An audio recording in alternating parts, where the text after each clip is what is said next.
Mom.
tonight by looking at 3 pieces of scripture from each of our traditions. And so I am going to start us off with looking at the Christian Testament and these texts from Matthew.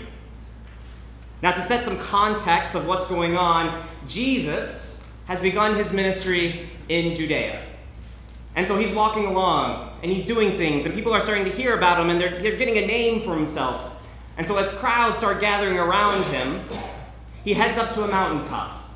And the crowds go with him, and they sit down, he sits with them, and he begins his great Sermon on the Mount to share, and this serves for Matthew as kind of the thesis statement to his entire ministry, to whatever comes next.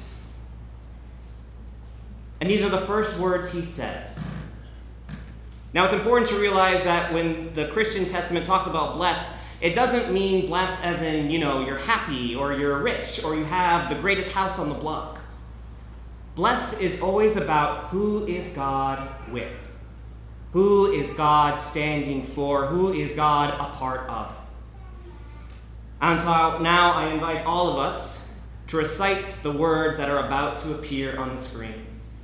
Blessed are the poor in spirit, for theirs is the kingdom of heaven. Blessed are those who mourn, for they will be comforted.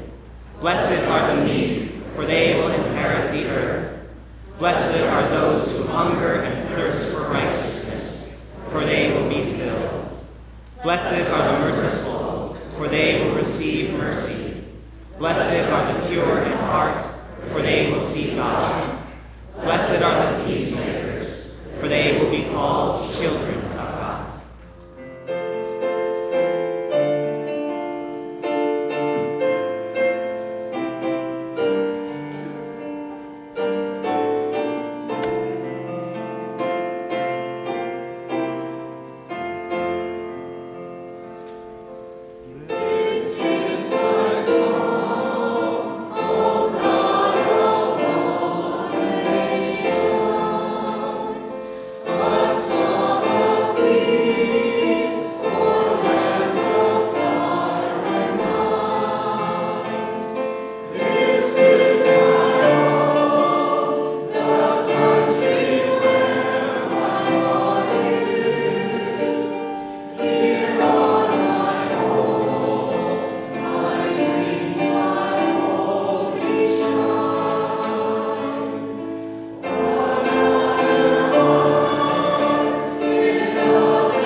I greet you all with the greeting of peace. Peace be upon all of you. Assalamu alaikum wa rahmatullahi wa barakatuh.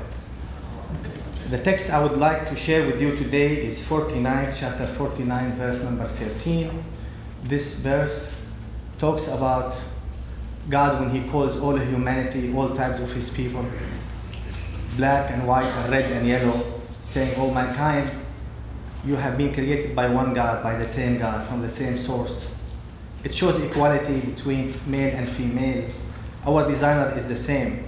And God in this verse tells us that the purpose of creation is to get to know each other.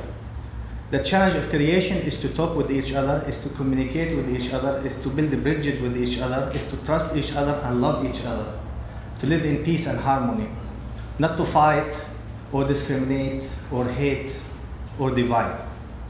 the best one among us in the eyes of God is the most righteous, which is in the heart. So this verse, God is telling us that we have the same origin and that each one of us has the divine breath from God. Every human being is sacred. Every human being is respected and important. A human being is unique by himself or herself. That's why the one who shed one life as if he killed all humanity, and the one who saves one life as if he has saved all humanity. So each person is respected and honored and deserve the freedom of choice and religion and respect. And we all need to honor each other and promote peace and love and dialogue between faith and dialogue between genders and dialogue between different types of people. We need to listen to each other. We need to respect each other, and we need to learn from each other, and we need to promote peace and justice and equality and stand firm in solidarity with each other against all types of racism and hate and discrimination. I would like to say the few words in Arabic, and then we can say it together in the English.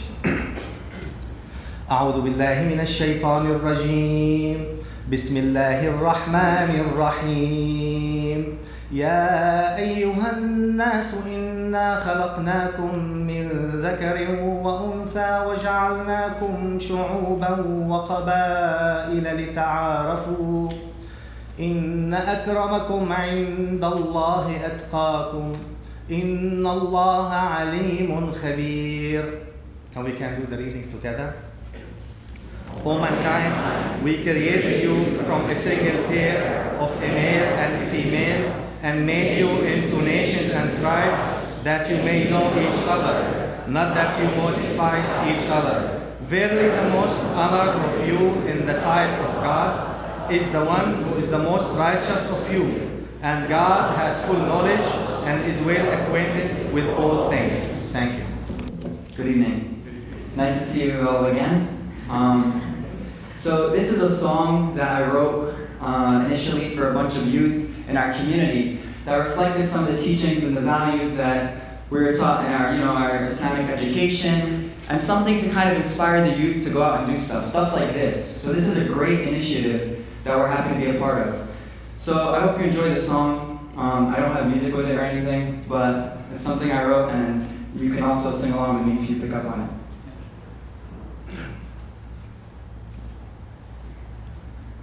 Why can't you see this life is bigger than you and me? Everywhere that you go, there are always people in need. Some say the world is hopeless, and to fix it is just a dream, but the potential is there in each of us if we just believe. So make a stand, leave your mark, plant a seed, do your part, no matter how small. The good you do will touch the hearts around you. So make a stand, leave your mark, plant a seed, and do your part, no matter how small. The good you do will touch the hearts around you. Why is it that we shatter and break, afraid to make a mistake, and that desire to help others that is burning inside us, and we suppress it by keeping all ourselves occupied? When opportunity comes,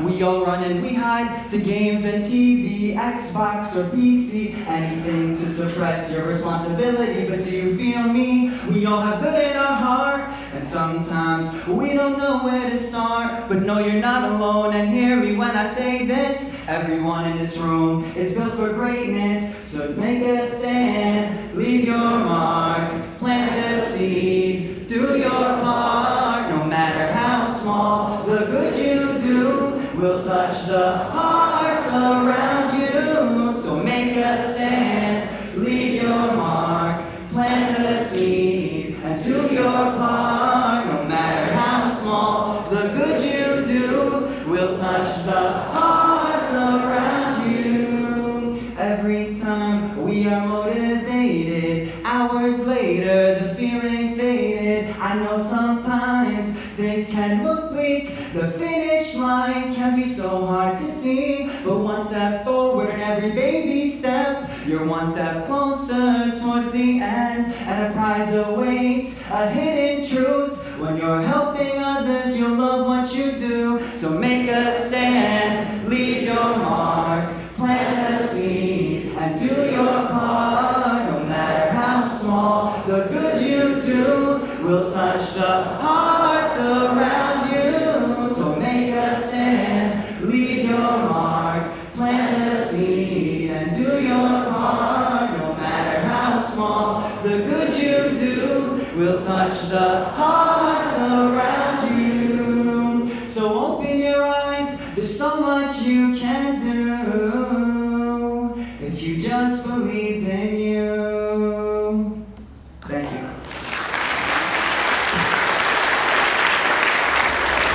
I serve as rabbi here at Temple Sinai of Bergen County, and I want to first thank Rabbi Fabricant and Temple Beth Or for holding this really special and meaningful and important service. I mean, just looking out here and seeing all of you truly moves me.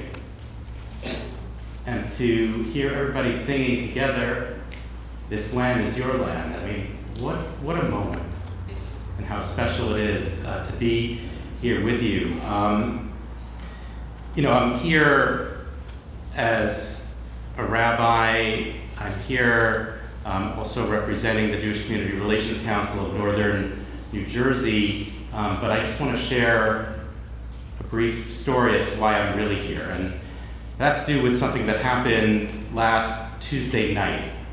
At Temple Sinai, we have a program for our ninth graders in which we go to volunteer at two different places. One of those places happens to be where my parents live, the Jewish Home Assisted Living in Rivervale. And we go there once a month. The group is led by me and by my rabbinic intern, Ellie Milbaum, who is here as well. And so we were there on Tuesday night, and our program was simple. We lit Hanukkah candles, and we had the students dialogue with the residents who were there with us. And in that dialogue, they asked the residents, what was Hanukkah like for you when you were growing up? It's really just an attempt to make conversation and understand a little bit about our history and Jewish identity.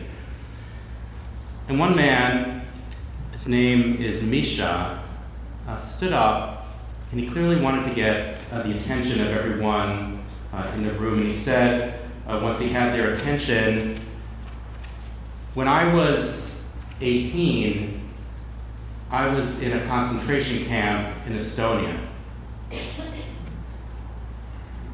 And when we started out, when I first arrived there were 1,000 of us. By the time we reached Hanukkah, there were only 200 of us left. And then some men there who were in the barracks, he said, I don't know how they did this, but they found some wood. And they fashioned a little menorah out of that wood. And they lit the Hanukkah candles from that menorah. And we think about, what is the meaning of Hanukkah? Why should we be here on the 8th night, the final night of Hanukkah? And I think about why Misha was there in that camp. And yes, of course, it was because of the Nazis and because of their horrible, unimaginable acts. But so too, were they there because of what was going on here in this country at that time. Because our people could not get into this country because immigration had been blocked. And yes, they officially did it by national quotas. But make no mistake, they wanted to keep out the Jews. And if we look at what's going on in Syria and Iraq, we shouldn't deceive ourselves into thinking that the people living there aren't in grave danger. Of course, there are millions of refugees and there's a war. But ISIS is a genocidal movement. People are in danger. And we need to speak out. So the lights that we light this evening, they are a message to us all. That the freedom that we enjoy, that we can find here in America, cannot be just for us. That we have to open the doors, open them wide,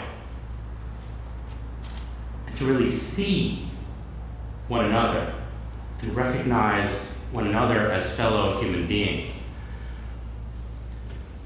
You know, it's interesting because the text that we chose as the Jewish text, and I guess we can put it up here on the screen,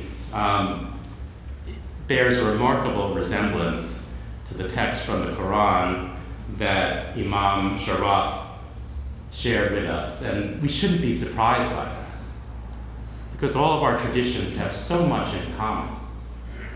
And the messages of our faiths, of peace and harmony, brotherhood and sisterhood, recognizing our fellow human beings as human beings like ourselves, is undergirding all of what we teach. So here, this teaching, in kind of inimitable Jewish style, it's a debate. It's here from the Midrash. It's also found in the Jerusalem Talmud. A debate between Rabbi Akiva and Ben Azai about what is the most important verse in the Torah. And Rabbi Akiva brings what's probably the most famous verse in all of our traditions: love your neighbor as yourself. We think, what could be more important than love your neighbor as yourself? Well, Ben Azai counters, no, there is something even more fundamental than that. This verse, this is the book of the descendants of Adam. When God created human beings, they were created in the image of God. He argued this is an even greater principle. Why? Well, if each of us is descended, as the Quran says, from two human beings, as our tradition says, as well as the Christian tradition says as well, then as it's taught in another place in our tradition, all of us are members of one family, and no one can look at another and say, my father is greater than yours. But we're all equal as human beings. And furthermore, we are all made in the image of God. So as you would treat God, with that kedusha, with that holiness, you should treat your fellow human being. And so I'm going to ask you now to recite this, but before I do, I just want to say one last reason why I'm here. So I'm here because of the experience of the Jewish people. I'm here because of the teachings of our faith. But last, and maybe most important, I'm here for the oneg. That's the, for those who may not be from the Jewish tradition, that's the food afterwards. Now, Jews always joke about the oneg. You see that, people don't come to the service, they go for the oneg, and it's great, come for however other reason you come. But actually, I'm here for the oneg because the most important thing we can do to eradicate prejudice is to get to know one another. So we can really see that we are fellow human beings And we can tell our friends and our neighbors who we know, who are our friends, who are part of our community, are people just like us. So let's join together. Love your neighbor as yourself, Rabbi Akiva said. This is the greatest principle of the Torah. Ben Azai said, this is the book of the descendants of Adam. When God created human beings, they were created in the image of God. This is an even greater principle. You must not say, since I have been humiliated, let my neighbor also be humiliated. Since I have been cursed, let my neighbor also be cursed. For as Rabbi Tanhuma pointed out, if you act that way, realize who you are willing to have humiliated, one created in the image of God.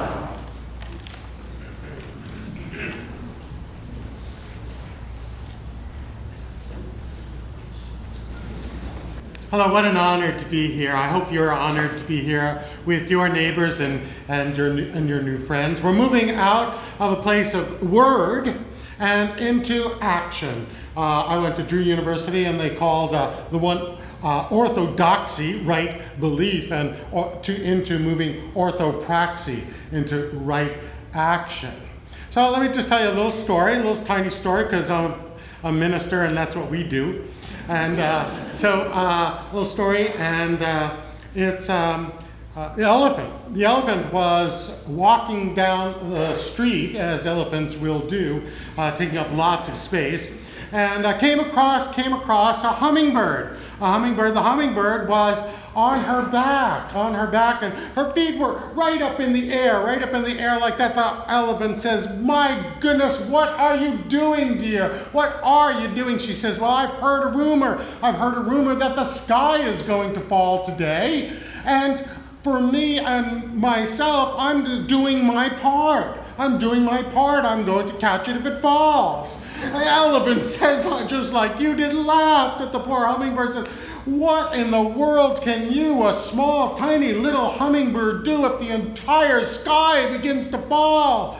Hummingbird says, "Well, if it does, I'm doing my part. I'm doing my part. We're doing our part." So, here's the challenge.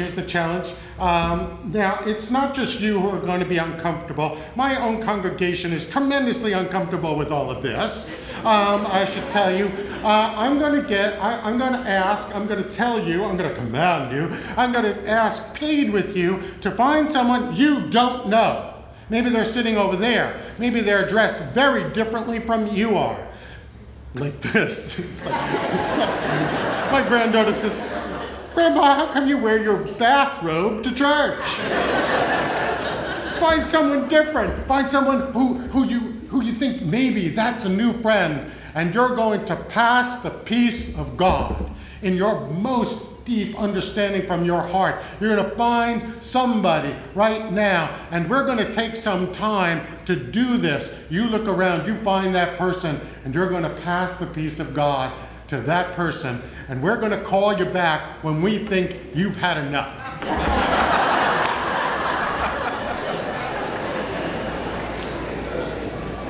That was the appetizer.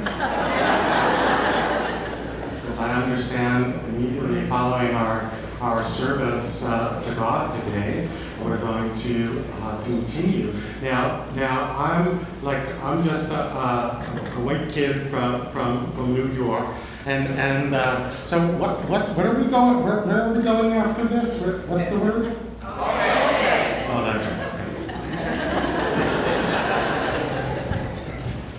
So Wednesday, when a group of clergy were gathering to talk about what we wanted to happen today and how we wanted to come together, the Quaker was the natural to introduce the silence.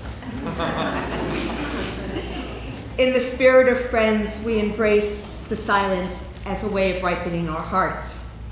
When into the silence we toss our fears, we regain faith. When into the silence we toss despair, we regain hope. When into the silence we toss anguish, we hope to regain comfort. Into the silence rests the choir, and what we hope to regain is prayer. Please join me in this moment of silence.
Renewed by the Spirit, let us speak truth to power, and not simply cringe at those whose bigotry mocks humanity. Lord, make us an instrument of thy peace. Where there is hatred, let us sow love. Where there is injury, pardon. Where there is doubt, faith. Where there is despair, hope. Where there is darkness, forever light.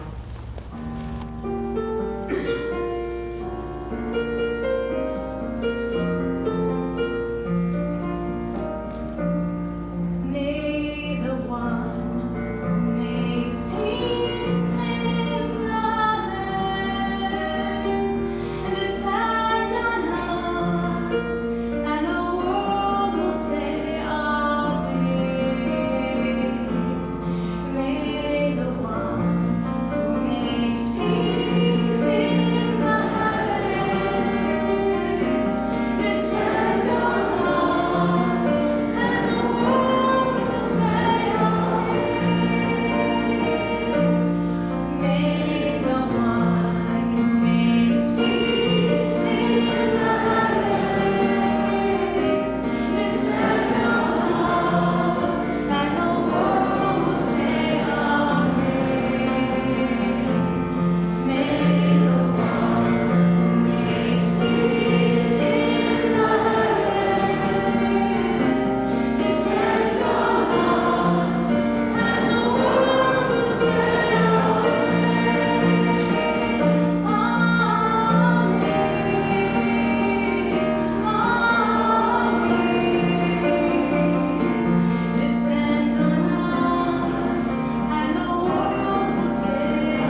Festival of Lights of Hanukkah, and it is our Jewish tradition each night of Hanukkah to light the Hanukkah menorah. And so for our menorah lighting, I would like to invite all of my clergy colleagues to come forward and to join me on the bima.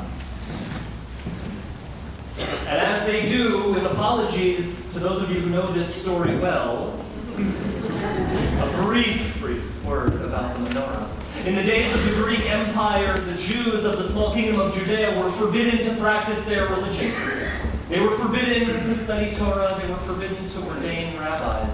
The Greek powers came in and destroyed and desecrated their holy temple.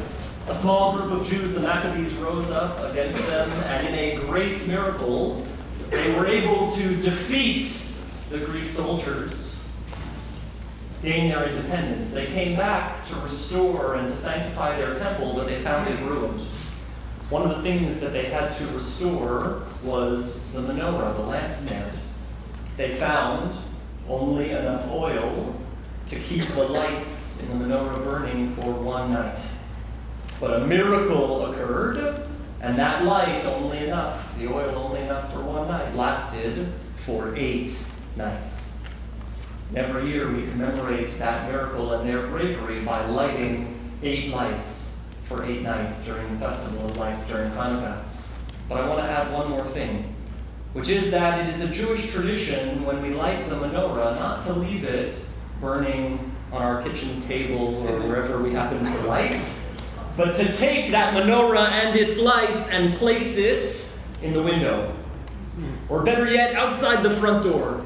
Or maybe even better, at the bottom of your driveway, out in the street, somewhere where its light shines for everyone to see. We are commanded on Hanukkah to proclaim the miracle, to share the light of our menorah with our friends and our neighbors. And so, as we kindle these Hanukkah lights, let's share together the light that we bring to this dark time.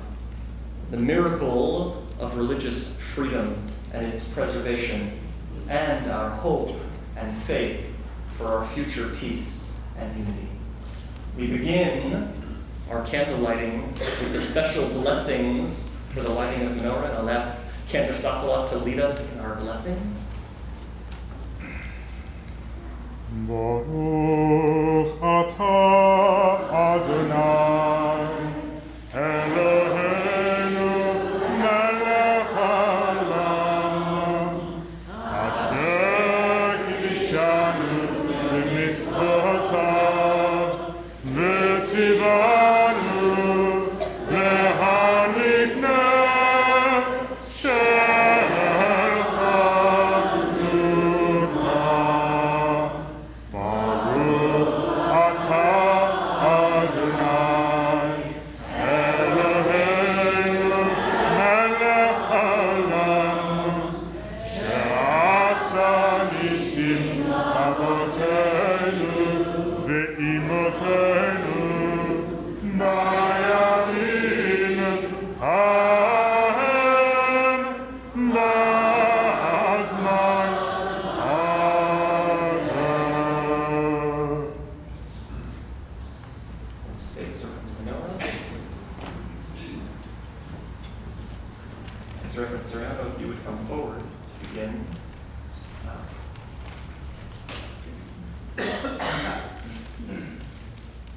The first candle reminds us not to stand idly by.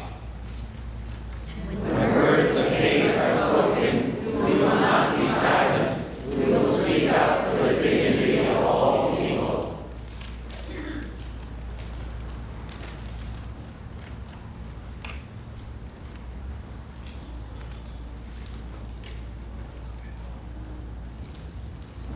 The second candle shines light on our digital lives.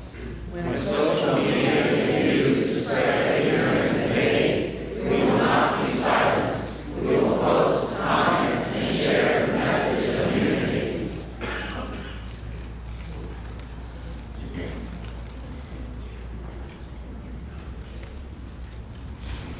The third candle calls us to expand our horizons.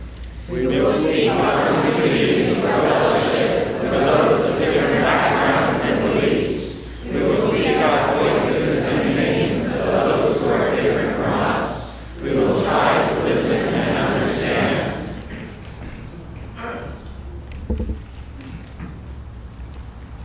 The fourth candle is for charity, tzedakah and sadaqah. Our faith teaches us to share our wealth with those in need. We will use our resources to support organizations that advance the cause of unity and peace.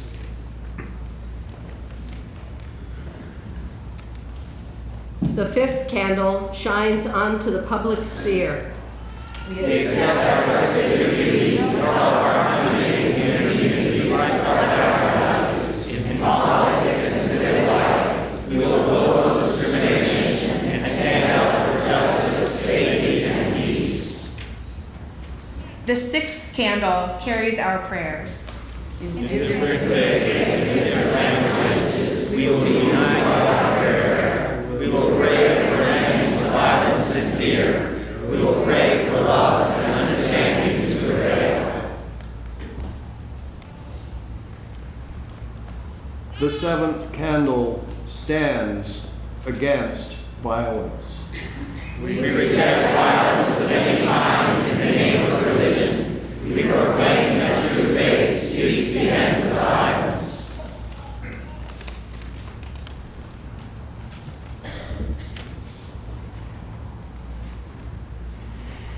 The eighth candle brings wholeness and unity. We are not so different. We are not divided or afraid. We are neighbors of all faiths who seek peace for our families, our country, and our world. We believe in unity.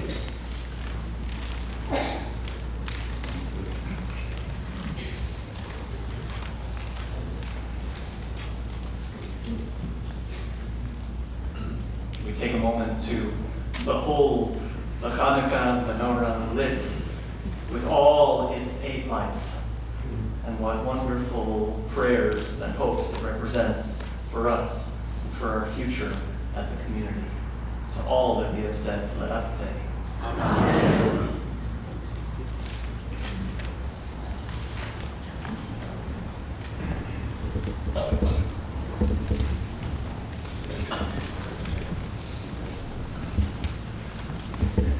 Some quick words of thanks to the people who made this beautiful service possible. And I'd like to start with our musicians, to Cantor Sarah Silverberg, who is the cantor of this congregation of Temple Beth Or. Thank you.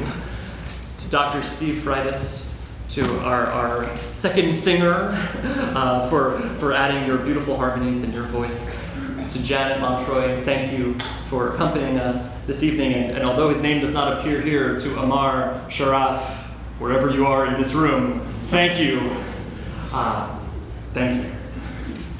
To the staff and volunteers of Temple Beth Or, who turned around in a week what is normally the work of months, thank you. And we're all astonished and blessed by your hard work and your commitment. To all of these faith communities, and this, I will say, is a partial list. And I apologize for those of you who come from communities that were inevitably omitted. The response to this gathering was so enthusiastic, even from those who were not able to join us tonight. And we are so grateful to have this community of faith here in our area. Together with these congregations, we are joined before us by all of these clergy people, most of whom you've seen already tonight. Some, I apologize to any of you whose names are missing from this list. What a wonderful thing to do, to be able to add to this list and to add and to add. I'm going to ask that all of the clergy here at the conclusion of our service, before you go to partake of food, which is apparently the most important thing, I'll ask that you pause here just for one more moment so that we can take a picture together. And I will ask everyone else to make their way into our social hall to meet someone whom you haven't had a chance to meet yet, to shake hands, to make a face-to-face connection, to make the hopes we've expressed here real. Continue with our concluding song. Let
those of you who might be confused, I am not Reverend George Schmidt. I am Larissa Romero. In the Reformed tradition in Christianity, we, on this day, celebrated joy. And we celebrated joy as the interruption of the norm, as the disruption of things like the pervasive fear that seems to have overcome so many in our society. And we instead choose to look to the joy and to look to the joy of solidarity with each other. And in that spirit, my colleagues have very graciously allowed me to choose an old Franciscan prayer that in its spirit does this very same disruption. So.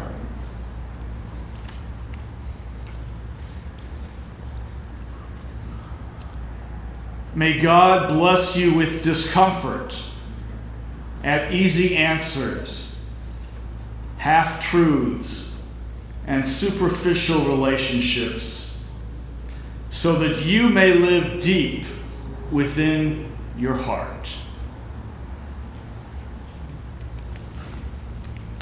May God bless you with anger at injustice, oppression, and exploitation of people, so that you may work for justice, freedom, and peace.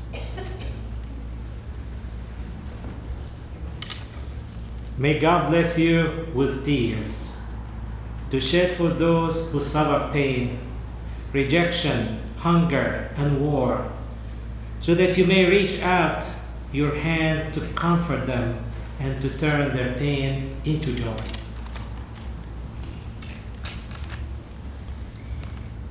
And may God bless you with enough foolishness to believe that you can make a difference in the world, so that you can do what others claim cannot be done, to bring justice and kindness to all our children and the poor. Amen. Amen.